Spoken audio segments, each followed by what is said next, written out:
Can you beat Super Mario Odyssey without getting any coins? Mario Odyssey is a collectathon. There's so many things for you to grab on your globe-trotting adventure with Cappy. But is it possible to outright avoid one of the most frequent items you'll come across? Can you make it through the entire game without getting a single penny richer? Now, before we start, I have a confession to make. I speedrun this game. It's true, I'm in the top 100 and I'm currently grinding for a sub-hour time. Because of that, I have quite an extensive knowledge of Odyssey and all of its ins and outs, so I will be using that knowledge to my advantage as we traverse the multiple kingdoms. Our adventure starts in Cap Kingdom, where we recruit Cappy and traverse through the Top Hat Tower. With some careful platforming, we can pretty easily make our way through to the boss fight. But this is where we encounter our first gripe with this challenge. Once you kill a boss in the game, Mario teleports to a predetermined position so that a cutscene can play. If there's coins in this position, you will collect them, and there's no way to avoid it.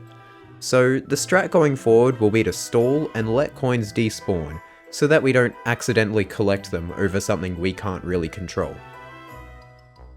Cascade Kingdom is very similar in this regard. After jumping up this wall, we can pretty easily make our way through the kingdom, and we'll need to avoid these coins when fighting Madame Brutal, so we wait for them to disappear. Sand Kingdom is where the challenge really begins, because in this game, it really is a challenge to be poor. Mario got that rise and grind mindset. There are so many things that you wouldn't even think about that you can just get a coin from. There's coins in hidden corridors, there's coins underneath ground pound spots, hell, there's even coins that just decide to appear only when you go near them. The game is doing literally everything in its power to ensure you have some wealth to your name, but god damn it, I want to stay poor. I use a trick here called Platform Clip to get me out of bounds and into the Sphinx Room, which allows me to avoid any coin-based dangers that may be outside. Once collected, I'm free to move on to Lake Kingdom. Lake is, once again, not too bad of an area if you know what you're doing, which fortunately I do. If I position Mario in a specific spot in this corner, I can throw Cappy through the corner and proceed to bounce on him, making Mario go out of bounds. From here, I can ground pound on the floor, jump over to the left, and collect a checkpoint that I'm not supposed to even have yet.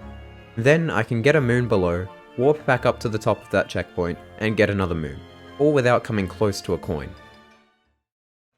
Wooded is where things get tricky again. This rock near the beginning houses a moon, but we can't get it without smashing it into another rock, and all the other rocks have coins inside. So we need to carefully throw the coin-filled rock whilst grabbing the moon-filled rock, smash them together, and avoid breaking the coin one. Are you with me? Another fun note with Wooded, about half of the bushes on the ground have coins. Simply getting too close to a mound of bush rewards you, so that's fun. Anywho, at this nut, I'll be performing Nut Clip. By backflipping and collecting a moon at a precise time, Mario will be pushed out of bounds, which should let us safely collect another moon whilst out of bounds too. So let's just do that and... yeah, we fell into deep woods. Well, this is a little off script, but we can collect a few moons here as well, I suppose. Making our way back up, we can run up this ramp and continue to collect some moons. It isn't until after the tower that we run into some issues again. See, I could just kill Spewart here and get 3 moons, but I'm trying to avoid boss fights as much as possible so that there's no chance of me accidentally collecting one of those coins upon teleporting in the cutscene. My plan was to jump down to the flooded pipeway sub area and collect those moons, but because of how the camera works in there, I couldn't see the coins up top until I'd already collected them. Luckily for me, the second moon is free. Now comes one of the hardest kingdoms, Cloud. There are hundreds of coins here, and as you can see, I'm being very precise about my movement to make sure I dodge every single one of them. This takes a lot of skill, and I'm moving so fast that you probably can't even see what I'm dodging. But that's okay, just trust me on this. Alright, on to Lost Kingdom. There's only a couple places here where coins become an issue, the main ones being these ground pound locations and these blocks. There's coins on top of these ground pound spots, and they are avoidable, so as long as we're careful, they can be skipped. But these blocks always house a coin, and if we break them, it's game over. Good thing they're completely optional and we can just go down to Captain Toad for an alternative moon. Out of Lost we go. but I might regret leaving Lost, because that means I have to go to the Metro Kingdom, which is quite possibly the worst kingdom to do coinless. There's posters plastered everywhere, and if Cappy ever decides to remove one, he gets rewarded with a coin. If you have too much momentum, you could accidentally kill one of these bugs and get a coin. There's also just coins everywhere inside of this tower, so it's really not fun to get through. But we aren't even at the worst part yet, the Mecha Wiggler. This boss fight is honestly the worst part of this challenge. You see, there's two things that can easily get you coins here. First, the tanks on the inside of the arena.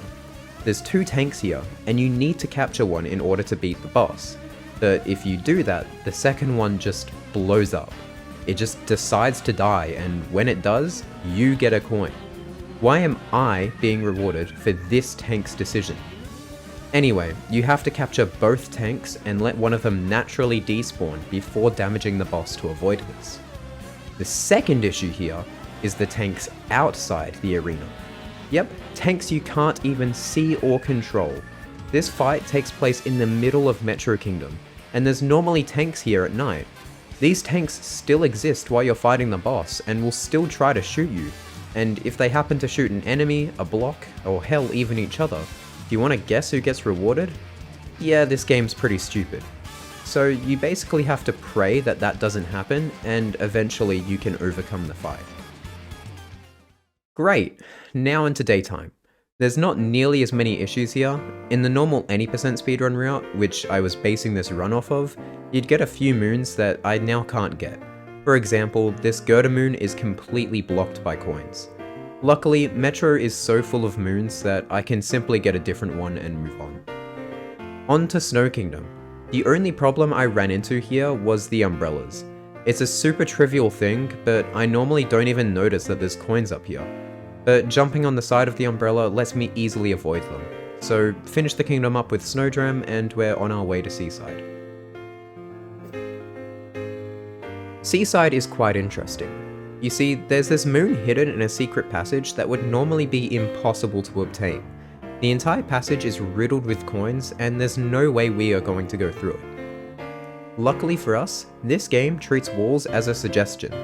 So, doing some fancy movement, we can use this chest to clip us out of bounds, and collect the moon from underneath.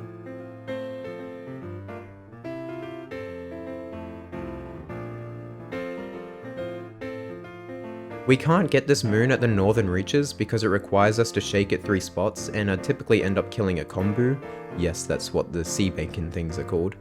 So instead, I'll just jump up this wall, get a story moon, and then we can leave. Now we're on to Luncheon Kingdom, which is just riddled with problems. This is the first time in a long time that I'm forced into a brutal boss fight. Now, technically you can avoid it, but doing this means you're extremely limited on what moons you can collect, because the kingdom hasn't loaded properly. The problem with that is that you're almost forced into buying a moon from the shop or gambling for one, which both require coins, and we obviously don't have coins. So I need to be careful here to not collect any coins in the boss fight. I was feeling pretty confident traversing the kingdom until I got to this mound of cheese. You see, there's a lever hidden under this, and we need to pull that to access the story moon, which gives us a free 3 moons. Unfortunately, breaking this cheese rewards us with you-know-what. So I thought, okay, I can just jump over the lava. There's some invisible blocks over the lava that, if you activate and land on, allow you to make it across. However, those invisible blocks also reward you with you-know-what. So now my only option is to damage boost on the lava and barely make it across safely. From here I thought, okay, I can get the rest of the moons easy. There's 1 around the cliff here and 2 in the sub area. But one of these moons is atop the lava mound, and to get to it, you need to break this hot tomato, and doing that rewards us with you-know-what. So now I have to break this cheese, which for some reason doesn't give you a coin even though this cheese does, and get the moon here instead. I love this game sometimes. But you know what? That's really the last thing we had to do.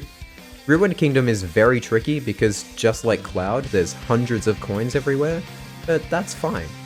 In Bowser's, I'm forced to hit this block with my beak 200 times because for some reason that doesn't give you a coin, but destroying it with a bomb does. And then with some precision, you can avoid the coins in the bunny's boss fights, and avoid the coins to climb up to the Mecha Brutal. In Moon, there's really no coins in your way, so once you're in the escape sequence, it's smooth sailing. So, after multiple hours, I got to the end of this game, just as poor as when we started. And to confirm, here's the Toadette statistics saying I have 0 coins. Well, that's the end. If you enjoyed this video, be sure to check out my video on beating Mario Kart without pressing left. Thank you so much for watching, I'll see you in the next one.